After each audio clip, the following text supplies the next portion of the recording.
I asked Albert to pull together some of the stuff from this bizarre Donald Trump tariff announcement and the trading on the stock market, which is, I think, the worldwide markets are a general reflection of what's happening.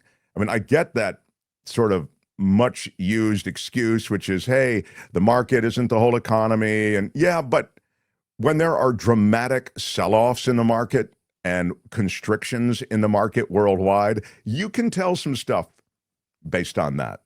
And so as the Dow continues to drop like a stone, it's down over 1,200 points, I think, before we started the show. That's where it was. And, you're looking at a double-digit tariff hike across the board worldwide. This is going to send world markets into a tailspin. Economists are calling it moronic. They're calling it ill-advised, to be polite.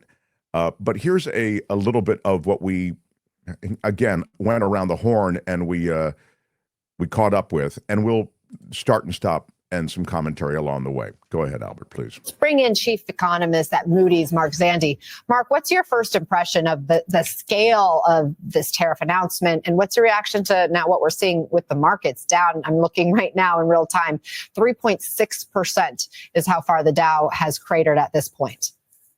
My reaction, ugh. I mean, really?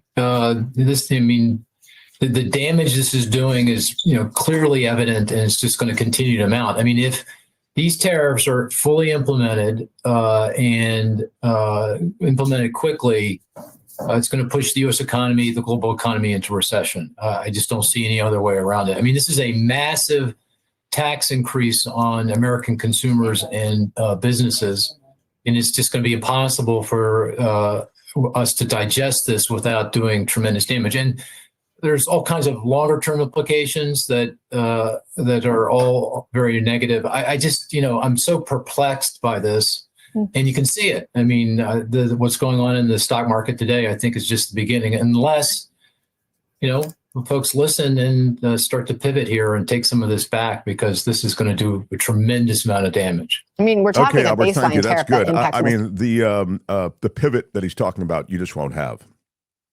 This isn't a guy in Trump who really can execute a pivot like that. It'll be really interesting to see what happens. And as I say, the self-enrichment opportunities for Trump and his billionaire boys club of cabinet officials and others who operate around him, it's there in a big, big way. I mean, there is self-enrichment opportunity if you're the president. And again, if you're operating kind of as the mobster in chief, where he's able to just with utter fiat do this stuff. These tariffs, he didn't even have the typical pre-tariff negotiation that is associated typically with some kind of changing economic policy and any kind of trade policy. They're usually they're diplomatic meetings. There are things that are done typically. I mean, and they're done typically not because, oh, Mark, that's old school government. This is the new school government. He just comes in and he just does what he wants to do, man. Yeah. But just because it's old school doesn't mean it's bad school. These things, if you're really serious about a trade agreement, have to be navigated and negotiated ahead of time. Now, clearly, he's not about that. He is about the mobster in chief. And he just wants to, with utter, as I say, a knee-jerk compulsion, he wants to execute these tariffs. And so my point is, and where I started this, I think it was hard for his people to even cobble together an explanation as to how these tariffs pencil out, because they don't pencil out. What else do you have, Albert?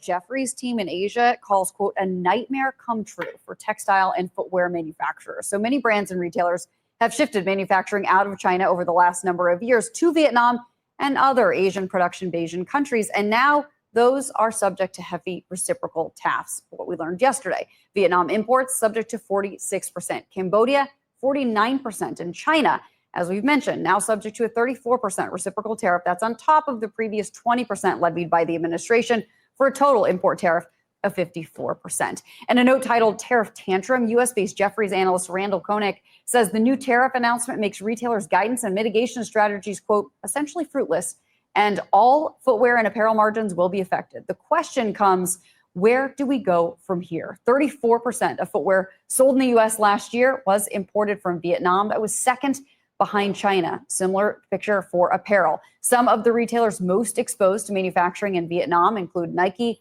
On, Lululemon, American Eagle, Wayfair. We know Abercrombie has a lot of exposure as well, and many, many others. Retailers, frankly, have a lot to figure out. In the meantime, the lobby groups are speaking out on their behalf. While I imagine the war rooms are going to be packed and busy today, Steve Lamar, president and CEO of the American Apparel and Footwear Association, saying in part, for companies that have been in a wait-and-see mode, the chaos of the last few months, coupled with the confusion from today's announcement, that was from yesterday, has only created more uncertainty. So, good stuff, Andrew, a lot Albert. of the Thank you. retailers... And uncertainty is really where the markets are, because as we have touched on along the way, because these were not unanticipated, although this is far more draconian, I think, than was expected. But this is sort of worst case, I guess. But it's the total not knowing that creates so many issues for the marketplace. There's just no way that they can compensate. It's been talked about. I feel like we were first to this party talking about the American economy and the trepidation that we had about Trump's uncertainty himself, how he floats something, trial balloons, a tariff thing, then he'll make mention of something else, even like the weird stuff, the Greenland stuff, the Mexico, Canada stuff. And all of these things put the markets and those who are running businesses into a position of tentative decision-making. You really can't go forward in any kind of a surefire way. But what you saw there in that chart is all of the countries from which we get all of these products, footwear, apparel, etc., because of the low cost of labor. We in America will not compete in general with those markets.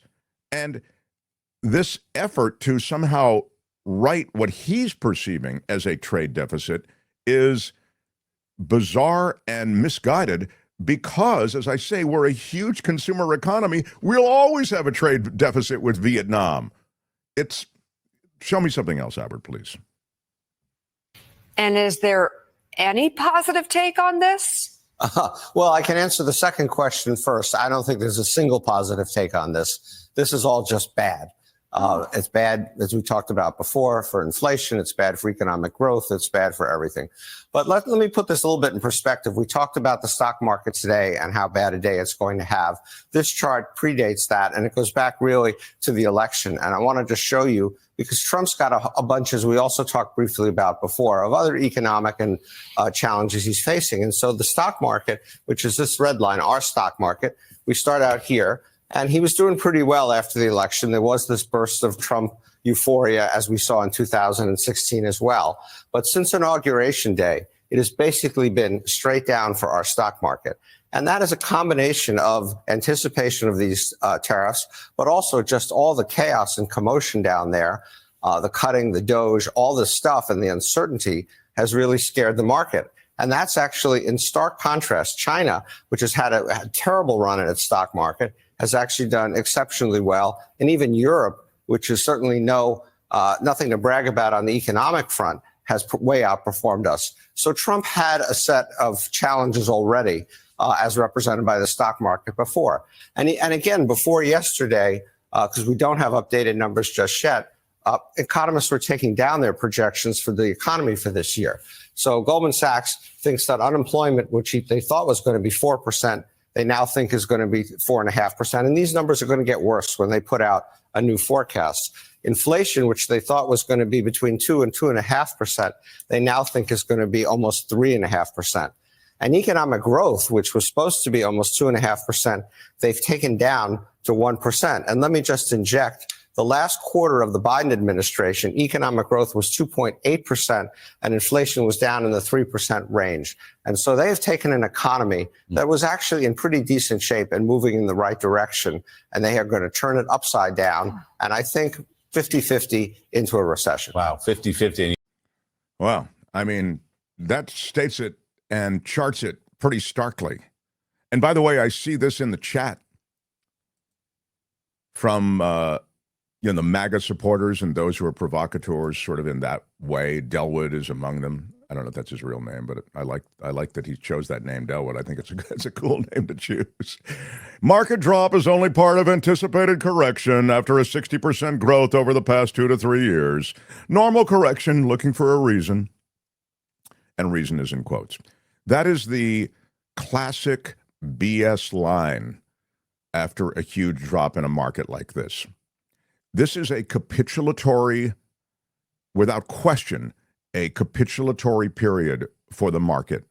That means the market is in this way surrendering to what is a problem from an external decision. In this case, it was Donald Trump and his tariffs. Don't tell me that the entire world market, looking for a reason to take profits for this correction, has taken this day after this announcement of these bizarre tariffs, which don't track, don't pencil out, don't have any logic underpinning them. Don't tell me that this is a normal correction. It's not. And you know that, Delwood, but you're slinging the same BS that you're seeing over on Fox News Channel. So cool that you're so good with it, but you know the truth. What else do you have, Albert? I mean, you can't really make it sound madder, can you? What did you make of all that, Matthew, while it was happening? Were you London excited? Times Radio. No. I've given up attempts to deconstruct the mental processes of Donald Trump. I think we're all trying to persuade ourselves that he is playing some very clever game and trying to work out what the game is. I think he might just be going a bit gaga. But there's a lot of people around him who must either be accommodating or agreeing with, or maybe exploiting the gaga. Yeah, but when someone at the top goes a bit crazy, the courtiers grovel. Well, Manville, if there is a philosophy here, and there sort of is a philosophy, when he talks about the worst offenders, when he talks about the worst offenders, what he means is the people who sell loads of stuff to the US but don't buy anything from the US, basically. But I mean, you take someone like Vietnam, right? Can they really expect that Vietnam is going to buy as many American goods as America buys Vietnam goods? They've got a population a third of the size. The average income is under $700 a month. How many Teslas are they going to need? Well, it's the wrong medicine for another problem, if you know what I mean. He's completely got this wrong, and I'm not sure there is a philosophy around this. I think Matthew's right. The last time he did mad things, we called them out as being mad things, and this time we're all sort of desperate to see some great strategy. But with these tariffs in particular, there were briefings less than a week ago that even people in the White House didn't know what numbers he was going to pick for different countries. It was all so random. I interviewed somebody from the Heritage Foundation. This is, the spiritual home of Trumpian economics, about a week ago, and we thought he was coming on to defend tariffs and explain the great philosophy behind them, which, would have been interesting enough and we could pick out holes, but he didn't. He was like, this was never how they were intended to be used. He's using them sort of, he's like a kid. He's using them as power over other countries. He throws them exactly right. in, he takes them away at whim for reasons which are very rarely economic. Very good. I thought a couple of things stood out there in that London radio conversation that we just heard, one of which was what she had just mentioned. We had talked about it and talk about it a lot, which is sort of this the Mad King thing. The fact that he does things on a whim and then doesn't apologize, doesn't pivot, and he wants the groveling of the courtiers. I thought that was the other thing that was said, and he's got it. I mean, he has a complete capitulation of a political party in America. The GOP is completely in his grasp. And I would also say that the one, because I really think I'm compelled to say it after I've just sort of talked about the fact that the GOP is really in his control, the GOP senators who did break with him and got with the Democrats to try to roll back this national emergency status that he declared, which gave him give him the possibility of instituting these tariffs without having to go through Congress. So he's able to do this in a different way than it would be done normally. The Republicans showed some courage, a handful of them, Rand Paul, Susan Collins, those types, in the Senate. And so they've actually pushed a bill to the House that will, again, roll back the president's power, essentially, this emergency power that he declared. But it won't pass in the House. It may not even go up for a vote in the House. So you do see the first rumblings of the GOP realizing that this guy may hurt them in their constituencies, in their political aspirations, and just in their political security. It just all may begin to ebb away as the pain from what is a ridiculous policy. I mean, again, it's not underpinned by any logic. It's being called out by every economist.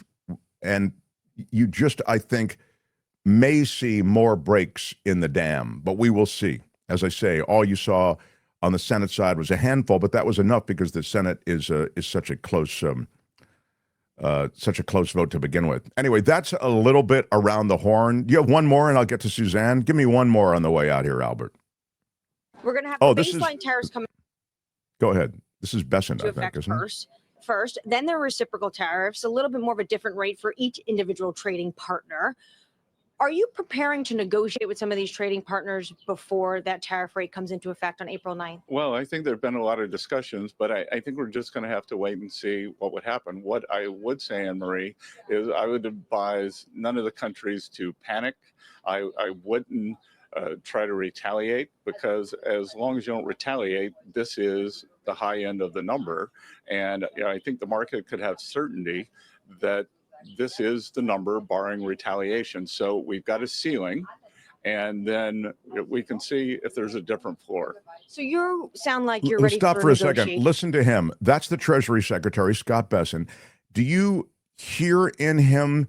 He knows that this is crazy. And so he is offering this kind of tepid request, which is, don't retaliate. He doesn't want a trade war. I promise you, Scott Besson doesn't even want this policy. But listen to him in his answer, in a way, get his plea out. Go ahead. A little bit more, Albert, please. A number of these partners, has the European Union, has China, has India, have these countries reached out? Well, they've all reached out, but it's going to be up to President Trump to see what he wants to do. I think the mindset might be to let things settle for a while. Their tariffs or non-tariff barriers have been on a long time, so we'll see where it goes from here. Well, that is the worst news for everybody, that essentially they're not taking a meeting. The calls are coming in, but we're not taking meetings right now, is what Scott Besson says. We'll talk more about that, but that's the U.S. Treasury Secretary. And as I say, he falls into the category of all the rest of these guys. And they're enablers. They want to keep their jobs, and so as a result, they have to suck up to the president. Yes, Mr. Mad King, you're a genius. Wow, thank you for making America great again. So we continue. Hi, it's Mark, and I thought that was great. Hit the notification bell. You'll know whenever there's a new video being dropped, and please subscribe to our channel to help us save the universe.